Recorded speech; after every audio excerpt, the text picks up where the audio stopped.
আক্রমণাত্মক ভঙ্গিতে যে ছেলেটিকে দেখা যাচ্ছে তার নাম সানাফ। বাসার ৬ তলার ভাড়াটিয়া তিনি। ২ বছরের ভাড়াটিয়া জীবনের অর্ধেক সময় ভাড়া না দিলেও আচরণে যেন বাড়িওয়ালার ভাব।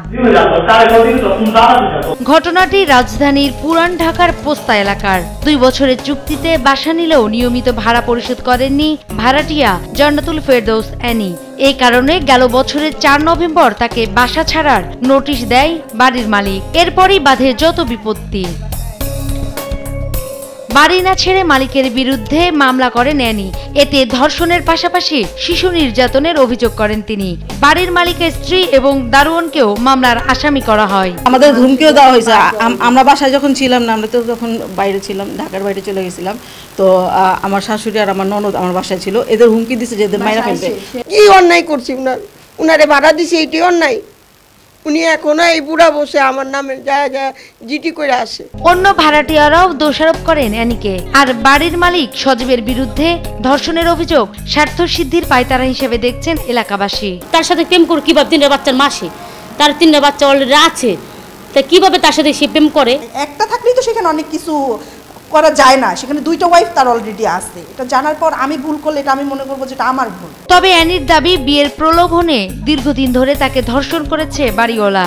আর হাতে টাকা না থাকায় বাসা ভাড়া দিতে পারছেন না বলেও স্বীকার করেন তিনি। ফিজিক্যাল সম্পর্ক করতে চেয়েছিল, তখন আমি না বলছি। না বলার পরে উনি আমাকে বিয়ের কথা বলছে, যে বিয়ে করবে শরীয়ত মোতাবেক বিয়ে করবে। যাই হোক, ওনার বন্ধু আছে, বানায় নিয়ে আসছে না কি করে নিয়ে আসছে আমি জানি না। আমিও দীর্ঘ বিশ্বাস করলাম। তারপর আমি বলছি যে কাগজ কলমের কথা, তো তখন বলছে যে সপ্তাহখানেক পরে গিয়ে কোর্ট ম্যারেজ করবে। আমি 2টা ফ্ল্যাট চাইতেছে, আমি মিডিয়ার সামনে বলতেছে কোনো ওনার ফ্ল্যাট দরকার নেই, যা বিচার হবে সেটা আইন করবে।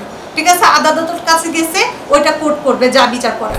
বিষয়টি অবগত চকবাজার থানা পুলিশ। ভারপ্রাপ্ত কর্মকর্তা জানান, ভাড়া দিয়ে তাড়ানোর দায়িত্ব তাদের নয়। আর ধর্ষণের বিষয়ে ভিকটিম সাপোর্ট সেন্টার ভালো বলতে পারবে। এটা আসলে হচ্ছে কি, এটা এখন চলে গেছে আপনার যে ভিকটিম সাপোর্ট সেন্টার। আপনি ওখানে গিয়ে কথা বললে ওরা বলতে পারবে। এই ধারের মধ্যে অনেক কিছুই আছে, অনেক উপাদান আছে এই ধারের মধ্যে। এই মামলাটা ভিকটিম সাপোর্ট সেন্টার চলে গেছে, এখন ওখানে আছে মামলা। বিষয়টি নিয়ে এলাকার মধ্যে চলছে কানাঘুষা। ভাড়াটিয়া অ্যানির নামে পূর্বেও এমন অভিযোগ ছিল, তাই ঘটনার সুষ্ঠু তদন্ত ও বিচার চায় এলাকাবাসী।